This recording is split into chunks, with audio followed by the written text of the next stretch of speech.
करेंगे, इसलिए राजा तो मेरा ही बेटा बनेगा। तो दोस्तों, इसी प्रकार अन्य रानियां भी अपने अपने पुत्र को राजा बनाने की जिद करती हैं और अंत में जगमाल को मेवाड़ का राजा बना दिया जाता है। परंतु जगमाल को हमेशा यह भय रहता था कि प्रजा कभी भी विद्रोह करके मेवाड़ का राजा महाराणा प्रताप को बना सकती है। इसलिए जगमाल ने महाराणा प्रताप को राज्य से बाहर निकालने का आदेश दे दिया, परंतु उससे पूर्व ही प्रजा विद्रोह कर देती है और मेवाड़ का राजा महाराणा प्रताप को बना देती है। दोस्तों, घर में इस आपसी फूट को उस समय के मुगल शासक अकबर, जिसका मेवाड़ को छोड़कर संपूर्ण भारत पर शासन था, देख रहा होता है। तो आइए अब हम देखते हैं कि कैसे महाराणा प्रताप के भाई जगमाल, शक्ति सिंह और मान सिंह महाराणा प्रताप के विरुद्ध षड्यंत्र रचते हैं।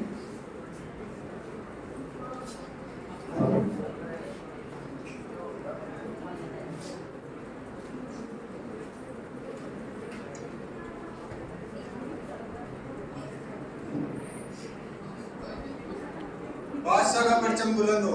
बोलो महाकाल, क्या काम है? मंत्री जी आपसे मिलना चाहते हैं। ठीक है, उन्हें अंदर भेजो। जो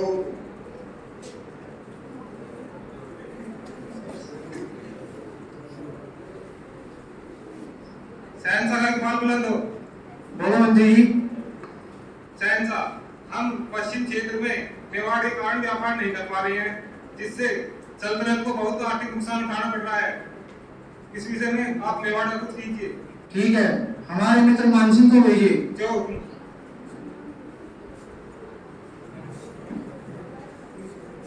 जी जनाब ना।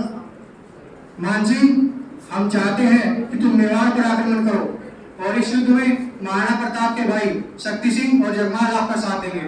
महाराणा प्रताप के पास तो सिर्फ 15,000 सैनिक हैं और हमारे पास 80,000 से भी अधिक सैनिक हैं। आपकी आज्ञा का पालन होगा, आप निश्चित रहे। आपकी संपूर्ण भारत के साथ साथ आपके शासित राज्यों में एकमात्र राज्य मेवाड़ जो नहीं था वो भी शामिल हो जाएगा। आज्ञा। अब आपके सामने आ रहे हैं शिशोदिया वंश के सबसे शक्तिशाली राजाओं में से एक रानी जयवंती बाई के पुत्र मेवाड़ के राजा वीर शिरोमणि महाराणा प्रताप।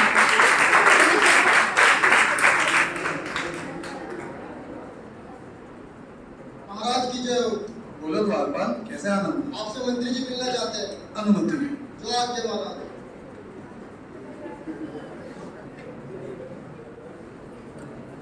महाराज की जय हो।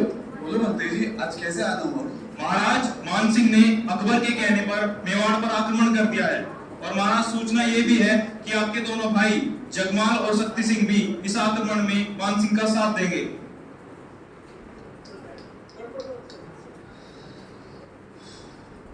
अरे मंत्री जी, हमें इस मुगल क्रांता से कोई डर नहीं है, परंतु अब मेरे हृदय में पीड़ा तो इस बात की हो रही है कि मुझे अपने इस भाले को अपने प्रिय भाई जगमाल और शक्ति सिंह के विरुद्ध उठाना होगा। भला मेरा ये भाला मेरे प्रिय भाइयों के विरुद्ध कैसे उठ पाएगा? मंत्री जी, ये अकबर बहुत चालाक है। ये अकबर जानता है जब जब घर टूटेगा पड़ोसी आकर लूटेगा।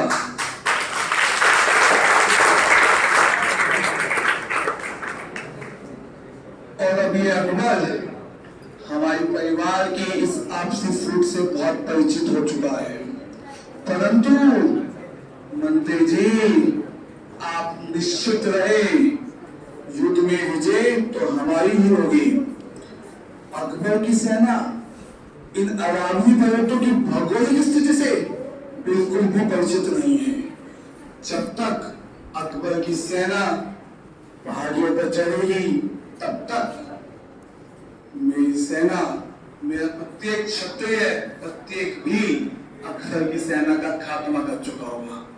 सैनिकों, जाइए और युद्ध की तैयारी कीजिए। परंतु महाराज, हमारे पास तो 15,000 ही सैनिक है और उनकी सेना में 80,000 से भी अधिक सैनिक है। अरे मंत्री जी, आप निश्चित रहे, भले ही अकबर के पास 80,000 की सेना है और मेरे पास 15,000 सैनिक है, परंतु मैंने खुद एक एक क्षत्रिय को, एक एक सैनिक को, एक एक भील को खुद ही प्रशिक्षण दिया है। मेरा एक एक सैनिक अकबर के 5 सैनिकों को मारेगा। आप निश्चित रहे और सावधान रहे कि अकबर हमारे परिवार के इस आपसी फूट का ज्यादा फायदा ना ले सके। युद्ध में जीत तो निश्चित ही हमारी होगी। आप जाइए और युद्ध की तैयारी कीजिए। जो आज्ञा महाराज।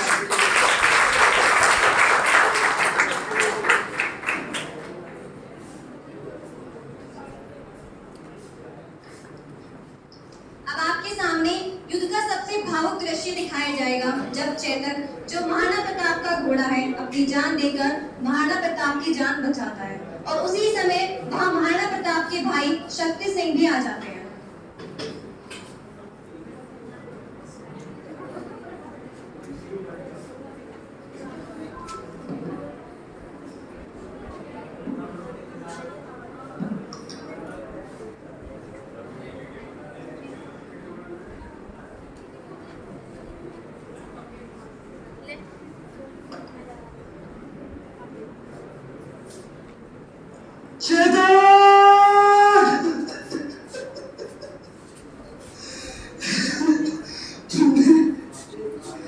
मेरे प्राणों की रक्षा के लिए अपने प्राण त्याग दिए मेरे बच्चे। पलक में मेरा तुम्हारा ये लिंग कैसे उतरा?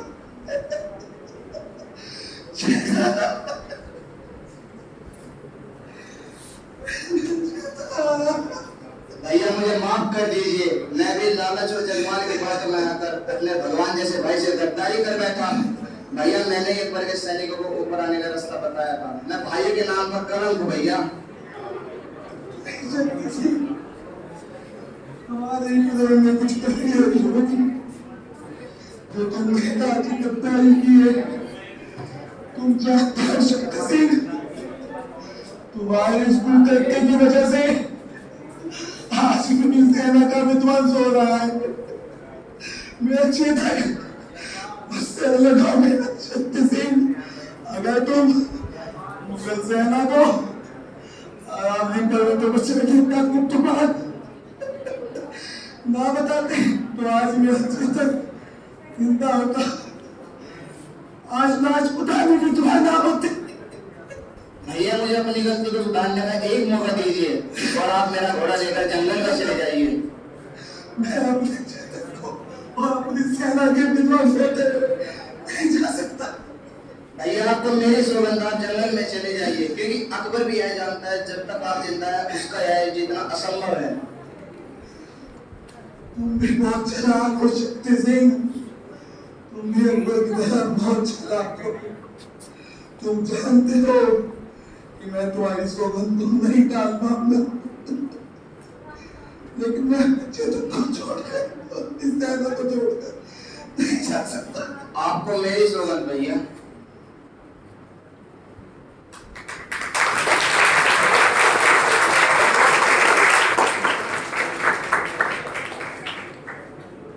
अब महाराणा प्रताप अपनी पत्नी अजय कुनवार और अपने बच्चों सहित कुछ समय के लिए जंगल में ही अज्ञातवास में रहते हैं।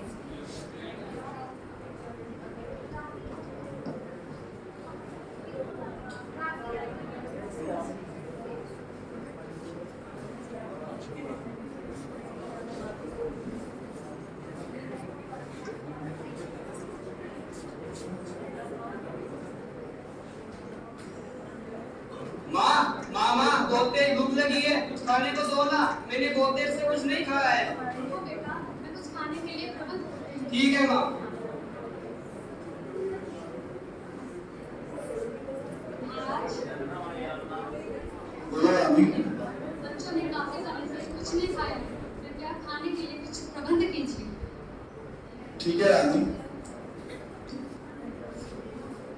मैं इस जंगल में जाता हूँ और कुछ फल कंदमूल ढूंढने का प्रयत्न करता हूँ।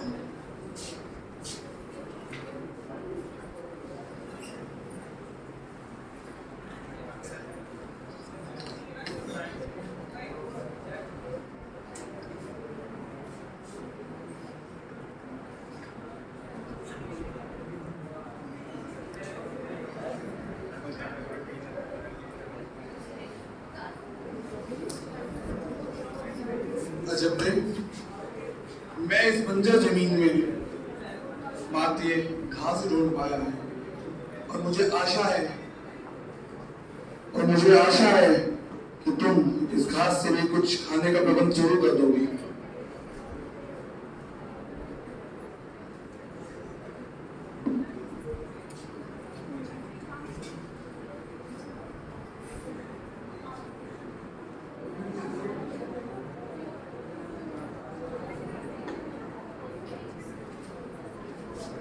महाराज, इन घास की रोकथाम से मुझसे केवल यही बन पाया है।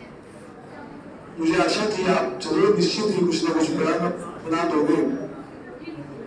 धन्यवाद। लो बेटा। माँ, ये क्या है? ये मुझसे नहीं खाया जाएगा। क्या आप महाराज का बेटा ये सब खाएगा? महाराज, आप तो ये घास की रोटी खा सकते हैं, परंतु बच्चे कैसे खा पाएंगे? अब मुझसे इनकी ऐसी हालत बिल्कुल नहीं देखी जा रही है। अब आप हमें या तो जहर दे दीजिए। नहीं, ऐसे वचन ना बोलो रानी। इन वचनों को सुनकर अब मुझे ऐसा आभास हो रहा है कि अगर मैं अकबर का प्रस्ताव स्वीकार कर लेता तो मेरे परिवार की और मेरी मेवाड़ की जनता की ये दयनीय स्थिति ना होती। आप लोगों की इस स्थिति के लिए और मेवाड़ की जनता के लिए मैं ही जिम्मेदार हूँ, और मुझे इसके लिए सजा मिलनी चाहिए। इसके लिए मुझे सजा मिलनी चाहिए। महाराज, आप ऐसा सोच भी कैसे सकते हैं? शिशोदिया वंश में आज तक कभी ऐसा नहीं हुआ कि किसी भी राजा ने अपना सिर झुकाया हो। आप प्राण सनातन के हो, आप नवता का जीवन हो, आप सतयुग का आंचल हो, आप पावनता का धन हो, आप भारत का गौरव हो, आप जननी सेवारत हो। सच अगर कोई मुझसे पूछे तो आप ही अपने भारत हो।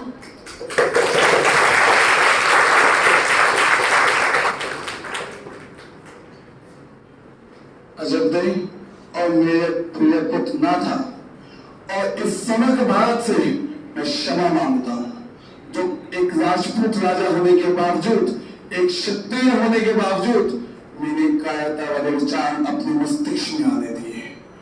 मैं क्षमा का पात्र हूँ, परंतु रानी आपकी आत्मविश्वास वाली बातों को सुनकर मेरे शरीर के रोग में आत्मविश्वास भर गया है, और अब मैं अपनी धरती को साक्षी मानकर एक शपथ लेता हूँ।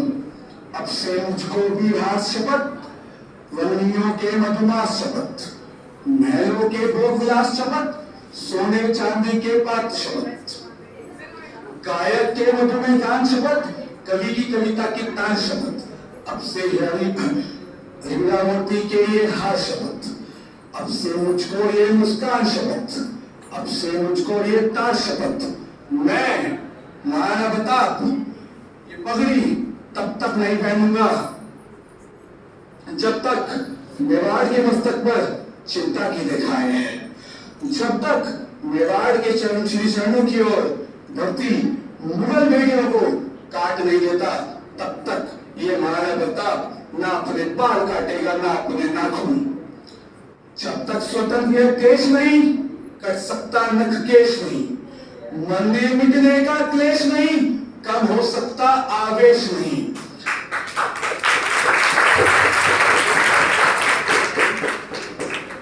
ये तो जननी की ममता है, माता का भी सर पे हाथ ना हो तो भी इसकी कोई परवाह नहीं। मैं हूं फकीर अब शाह नहीं, मैं हूं फकीर अब शाह नहीं, सह सकता जम की आह नहीं, कोई साथ दे या ना दे, विष बीज का ना मैं बोने दूंगा, अली को ना मैं सोने दूंगा, और दूध कलंकित माता का ना मैं होने दूंगा दूध कलंकित माता का।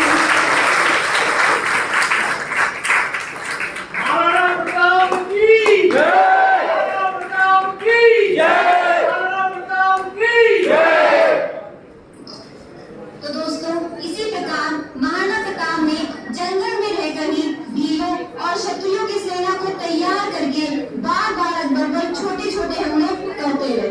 महाराणा प्रताप के हल्दी घाटी के युद्ध में इस शौर्य को देखकर अन्य राजपूत राजा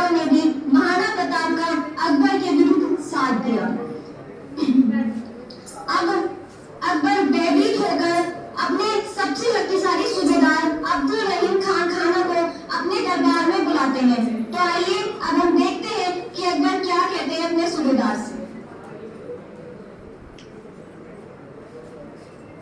शहनशाह का पर्सन बुलंद है। जी शहनशाह, क्या हुक्म है? अब्दुल रहीम, हम सोच रहे थे जिस महाराणा प्रताप के हाथी ने हमारे सामने सर नहीं झुकाया, हम उस महाराणा प्रताप का सर कैसे झुकवा पाएंगे। मैं तुम्हें जिम्मेदारी देता हूँ, अगर तुम मेवाड़ को जीत कर लाए और महाराणा प्रताप को पकड़ कर लाओगे तो मैं तुम्हें मुंह मांगा इनाम दूंगा। जो हुक्म शहनशाह, मैं तुरंत ही अजमेर के लिए रवाना होता हूँ और मेवाड़ को जीतने के लिए घेराबंदी करता हूँ।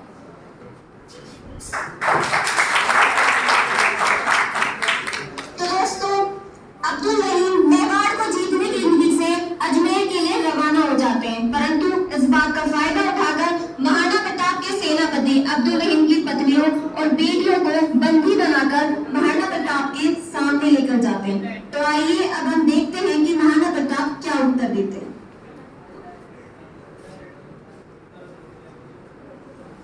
महाराज की जय हो। बोलो बात क्या था? आपसे कुंवर सिंह सेनापति मिलना चाहते हैं। आप क्यों? जो आपकी जवाब है। महाराज की जय हो। बोलो सेनापति। महाराज, अकबर के सूबेदार मेवाड़ पर आक्रमण करने की योजना बना रहे थे, जो आगे चलकर मेवाड़ के लिए खतरा बन सकते थे। इसीलिए हमने उनके ठिकाने पर आक्रमण कर दिया और उनकी पत्नी और बेटियों को बंदी बना लिया है। सेनापति, ये तो साहस! क्या आपने सच में राजपूत कुल में जन्म लिया है? क्षमा कर दीजिए महाराज। मुझे ये कहते हुए बहुत लज्जा आ रही है कि आप हमारे पुत्र हैं। ऐसा मुगल क्रांता वाला कार्य आप कैसे कर सकते हैं? देवियों, मैं अपने सेनापति के लिए आपसे क्षमा मांगता हूँ। क्षमा मांगिए देवियों से। क्षमा कर दीजिए हमें। और चाहिए ससम्मान इन्हें इनके महल छोड़कर आइए। जो आ गया महाराज।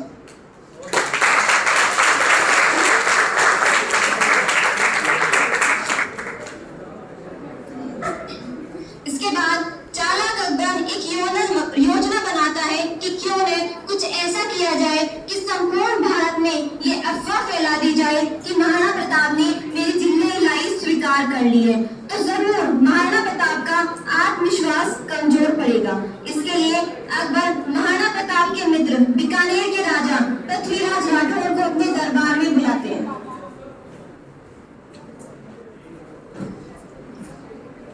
बादशाह का परचम बुलंद रहे। हुक्म कीजिए। बीकानेर के राजा पृथ्वीराज राठौर को दरबार में भेजिए। जो हुक्म।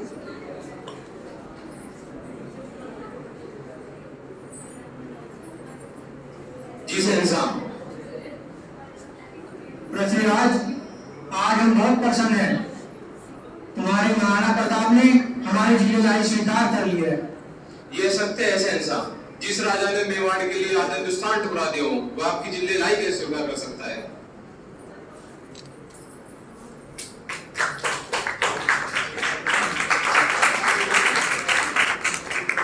पृथ्वीराज राठौर अपने महल में पहुंचने के बाद महाराणा प्रताप को एक पत्र लिखते हैं। तो आइए हम देखते हैं कि क्या लिखते हैं बीकानेर के राजा पत्र में।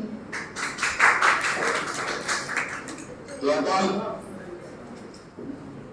जी महाराज। एक पत्र लिखो। बोलिए महाराज।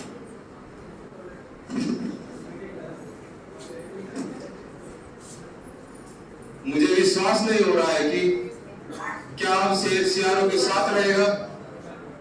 क्या अब सूर्य बादल के पीछे छुप जाएगा? क्या अब चातक धरती पर आकर पानी पिएगा?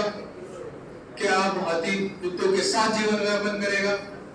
क्या अब तलवारें मैदान में चली जाएगी? क्या अब राजपूतानी विधवा हो जाएगी? सौगंध आपकी, ये बात सुनकर मेरा दिल कांप उठा और मैं जानना चाहता हूं कि ये बात कहां तक सत्य है।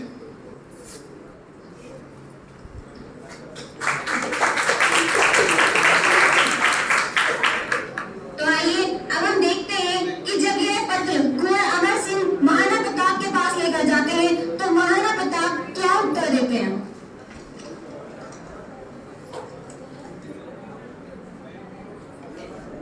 महाराज की जय हो। दो सेनापति। महाराज, बीकानेर के राजा ने आपके लिए पत्र भेजा है।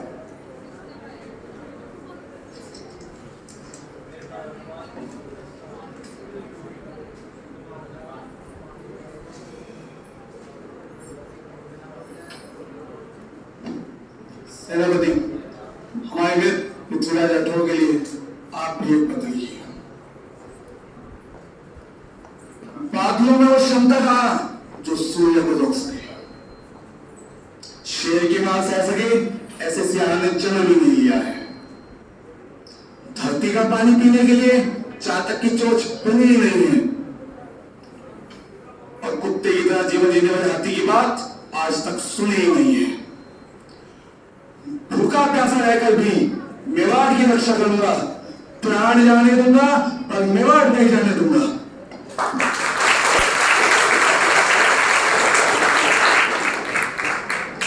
तो दोस्तों, अंत में जब अकबर को ये एहसास हो जाता है कि वह मेवाड़ को नहीं जीत सकता, तो वह मानसिंह के कहने पर अपनी विस्तारवादी सोच को पूर्व की ओर केंद्रित कर देता है।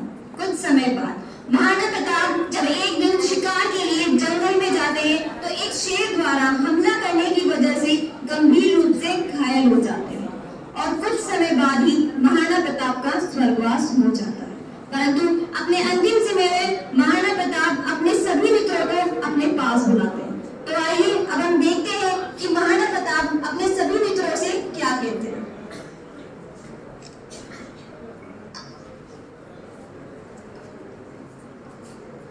महाराज, आपको क्या हुआ है महाराज? सेनापति,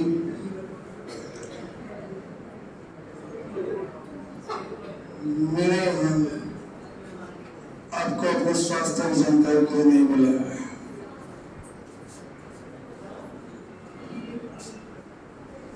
मंत्री जी, मेरे मित्र पृथ्वीराज राठौर, मेरे प्रिय भाई सिंह और मेवाड़ के भाई राजा अमर सिंह,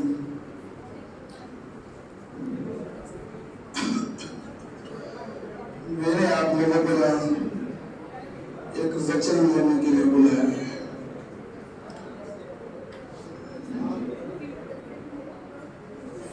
अकबर जैसे बहुत से आक्रांता आएंगे जो आपको तरह तरह के प्रलोभन देंगे, परंतु आपको किसी प्रलोभन में नहीं आना। आप और आपकी आने वाली पीढ़ी हमेशा अपने राष्ट्र के लिए जिएगी और राष्ट्र के लिए तत्पर रहेगी। आप सब मुझे वचन दीजिए कि जिएंगे तो राष्ट्र के लिए और मरेंगे तो राष्ट्र के लिए। हम वचन लेते हैं महाराज, हम जिएंगे राष्ट्र के लिए और मरेंगे राष्ट्र के लिए।